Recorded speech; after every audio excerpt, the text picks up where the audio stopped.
Hi, I'm Bisma, and you're listening to The Other C Word, a podcast about all things cancer from a stage 4 breast cancer warrior. We cover health and wellness, mind, body, and soul. Plan to leave each episode with hopefully some new insights and inspiration. Let's get into this week's episode. Hey everyone, welcome back.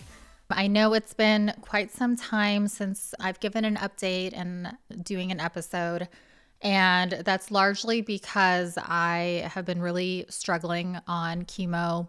The treatments, the side effects, my day-to-day has just been a lot to manage. And so I just haven't been able to have enough energy or been feeling remotely okay to sit down and record and share with you. But thankfully today I am in a good place. And so I wanted to sit down and give everyone an update on how things have been going. So I have done 3 21-day cycles of chemotherapy. So that's been 6 rounds of the chemo, which is called Trodelvy, and 3 rounds of immunotherapy called Keytruda. And coming up now, which is giving me a lot of anxiety, is that I've got a PET scan coming up soon. So that'll be the ultimate determinant of is this chemo and immunotherapy working? Are we seeing a reduction in lesions in the pleura and cancer activity in general in my body? So that's coming up. And I'm looking forward to it to finally get some data on is this working? There's obviously a lot of anxiety and nerves going into a PET scan, but I'm praying and hoping for the best.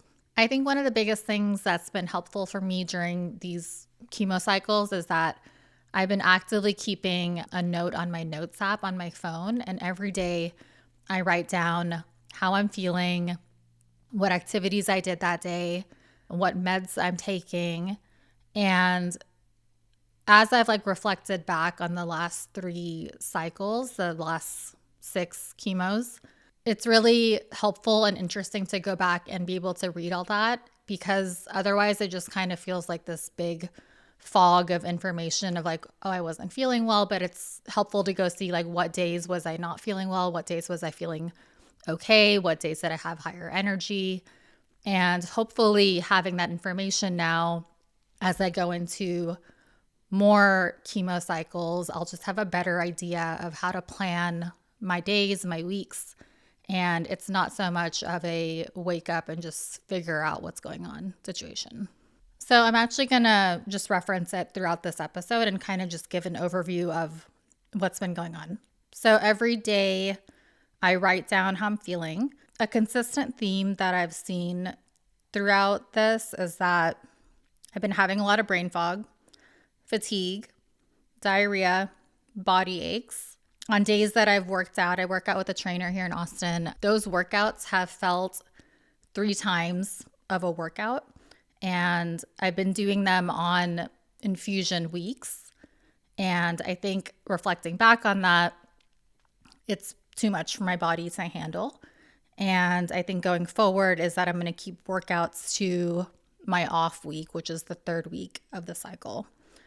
So that's a good learning. One big thing that I've been having to manage. So on day 8, I get chemo, and then day 9, I get this injection called Neulasta, which helps create more white blood cells. And that's because the chemo drives down white blood cell counts. What happens with this injection that I get? So Monday, I get chemo. Tuesday, I get the injection. Wednesday, the bone marrow starts producing white blood cells. And what ends up happening is that it causes, at least in me, an extreme amount of bone pain. So Thursday, Friday of that week are very tough. My 2nd cycle, I had level 8 to 9 bone pain. And if you've never had bone pain before, it's very different from body aches or muscle pain. It's this very debilitating, strong pain. And once it starts, it's really hard to bring it down. So what I did this time on my 3rd cycle is that I worked with my pain management specialist, and I said, this is what I experience cycles 1, cycle 2. These are the days that I was feeling the bone pain. This is the level of bone pain I was having. These are the times I took my oxycodone medication. And I was like, how do we optimize this so that I can keep it more managed, not over medicate, but also not under medicate, which is what I was doing. So we worked together. We came up with a game plan, and with the combination of Claritin, which helps with inflammation of bones, and the oxycodone, I had a much better pain management system this time. That being said, I think there's a balance between managing the pain, but also not taking too much pain medication that you're just completely out of it, or you're overly sedated, which can be dangerous as well. And so I do think I found a way to manage it better. I do think there's still some room to optimize, but I think going into the next cycle, I have a better game plan. And I think really where I've landed is like day 11 and 12 of my cycles just need to be like pain management days. I need to take the medication at certain times. I need to rest. I need to have a heating pad on my bones, my spine, my joints at all times, and really just focus on that. What I did in the past is that I was trying to manage the pain, but still, go out and be social and work out and do other things. And that's just not working, unfortunately. So that's the plan going forward on that. Emotionally and mentally, this is definitely really tough. Chemo has not been easy. It's definitely made an impact on my emotional and mental health. And we talked last time about, this concept of like giving yourself grace and not trying to do too much. But I also think it's very, it's definitely easier said than done.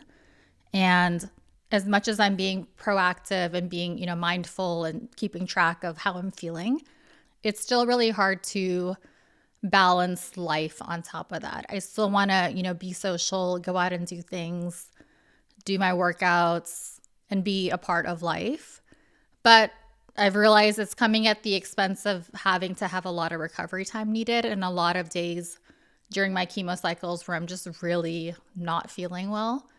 And so the question comes is like, well, is it worth it? Is it worth it to go out and do things if you're just going to have multiple days of recovery afterwards? And the recovery periods are really tough. It's not a normal, let me just lay down for a few hours. It takes several days to recover and feel somewhat okay and even get to a baseline. Or actually, I feel like I don't even get to a baseline. I'm just kind of running on empty a lot of days. So yeah, hopefully, I have some good takeaways and can do better on future cycles. One interesting thing that I've noticed in this is that brain fog is really bad. I've always heard the term like chemo brain, and I never really understood what that meant. And it just feels like this like big fogginess, heaviness. I forget a lot of things. If I don't write something down, I will not remember it. And it just kind of feels like you're in this haze and your mind just can't get clear. And unfortunately, I think that's something that will continue to happen. And what's been helpful for me is, writing stuff down and taking pressure off my memory and not trying to remember things because it just hasn't been happening. I just literally forget a lot of things. So as you guys know, I've been in Austin doing my treatment, and I've been staying at my family's house, and it's been really amazing. I think having 24/7, 7 days a week, round the clock support has really helped me during this time. I don't think I could have done this alone or in San Francisco, like starting up there. And so I think it's a really good decision that I made to come down here. That being said, there is something that's come up that I do have to go back for. And so my plan is after Thanksgiving to fly back to San Francisco and do some number of treatments up there. I am a little bit nervous about doing that. My husband will be there. We've got really good friends that are close by. My parents have offered to come up and help out as well. So I think it'll be nice for me to be back in my house, back in my routine, and hopefully just coming up with a schedule that I do get the care I need and the support I need while I'm up there. So that's the game plan. Fly back after Thanksgiving. I'm also a little bit nervous, definitely, about the travel aspect of it.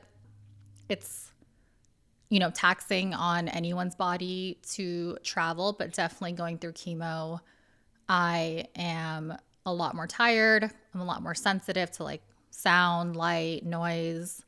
And I think being in a plane for 4 hours will be difficult. But my husband will be with me. My dog Bella will be with me. And I think, with the two of them together, I hopefully have a enjoyable or at least manageable experience flying back. And then in other news, I'm also really looking forward to Thanksgiving break with the family. Everyone's going to be together. My brother and his kids are coming in from Dallas. My sister's here and with my nieces. And so I'm looking forward to that. My husband's going to come in from San Francisco, and it'll be really nice to have us all together and spend quality time. I've made some like preemptive, decisions on trying to manage my energy best during this week. And, that's going to look like taking a rest when I need it, separating myself and just going to my room. I've noticed on chemo that my nervous system has become really sensitive. So going out to loud places or even just being social for too many hours in a row really is affecting me. And it just feels like there's something off in my brain and my body that I get overstimulated. And it's something that I've never experienced before. I used to be fine just going out for all day, every day and not having a problem with it. But I've noticed that I'm very sensitive to sounds, to inputs. And from what I've read and heard, it's not an uncommon experience on chemo, but it's definitely something that I've taken note of and I'm going to try to manage better going forward. All right, and in the interest of managing my energy, I'm going to keep this episode short, but hopefully I can feel better and get back to doing this podcast on a regular basis, keeping you guys updated, sharing my journey on how I'm doing on treatments, how I'm doing emotionally, mentally, all of that. And I hope everyone has a really amazing holiday season coming up. I think with cancer, I really, learned to appreciate and value the time that we get with our family and loved ones. And I hope that everyone here can enjoy this time together and really make the most of it. All right. Thank you guys so much for being here, and follow me on socials, and I will promise to be a little bit more active on there and give updates there. Thank you. Thanks for listening to The Other C Word, hosted by Bismilology. New episodes drop Mondays. Connect with me on socials at Bismilology, and let's all learn, grow, and inspire each other.